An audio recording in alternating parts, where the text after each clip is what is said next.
welcome to Saucy Cat. My name's Zoe and I'm combining two of my favorite things into a delicious monstrosity that nobody asked for, but I'm doing it anyway. So let's get slurpy and spooky with this Halloween ramen. Let's get into it. Let's start off by rehydrating some bean curd sticks. I love these things. They are very similar to tofu but have a chewier texture. Either soak them in hot water for 20 or so minutes, boil them for about 15, or do what I do, which is first soaking them for around 15 minutes, then boiling for another 5 to 10. This just makes sure that they are fully soaked and soft. Now to the broth. Mince up some fresh garlic cloves and about an inch of fresh ginger. Place a medium pot onto the stove and set it to medium-high. Heat up a drizzle of sesame oil and plop in the garlic and ginger. Sauté for about a minute, then throw in the perfect Halloween ingredient, pumpkin. I'm just using canned pureed pumpkin, but you can also use fresh if you're willing to put in some work. Check out our pumpkin mac and cheese video if you want to see how to do that. Give the pumpkin a mix on the heat before adding some vegetable broth. Use a whisk to dissolve the pumpkin into the broth so it's nice and smooth. Now add some coconut milk to brighten this thing up and bring the whole thing to a simmer. Leave the broth simmering for 10 minutes. Now let's prep some toppings. You can never go wrong with some sliced green onions. Then quarter some Baby Bok Choy and very thinly slice a daikon. I'm gonna do something kinda silly now, but in my head it's completely worth it.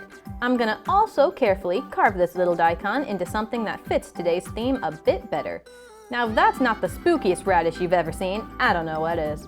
Returning to the stove, bring out a small pan and heat up some oil. Throw in the bok choy and fry on medium-high for about 5 minutes until we get some light brown edges and the leaves are wilty. The water for our noodles is boiling, so in they go. Of course, any ramen noodles will do, but these black rice noodles will look so great with that orange broth. Boil for the recommended time and rinse with cold water.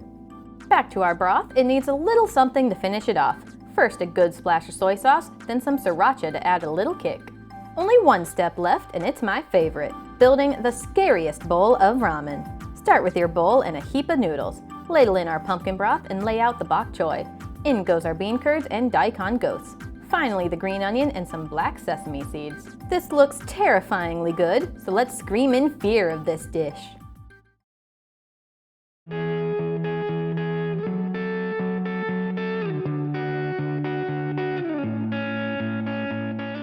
Alright, let's spook my taste buds.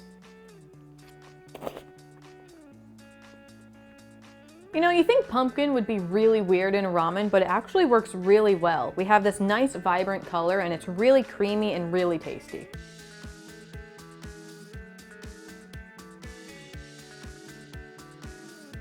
Well, that does it for today. I hope you guys have a wonderful spooky Halloween. Thanks so much for watching and I'll see you next time on Saucy Cat.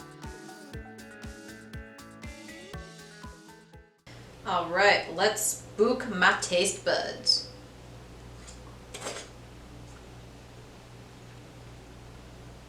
They be spooky.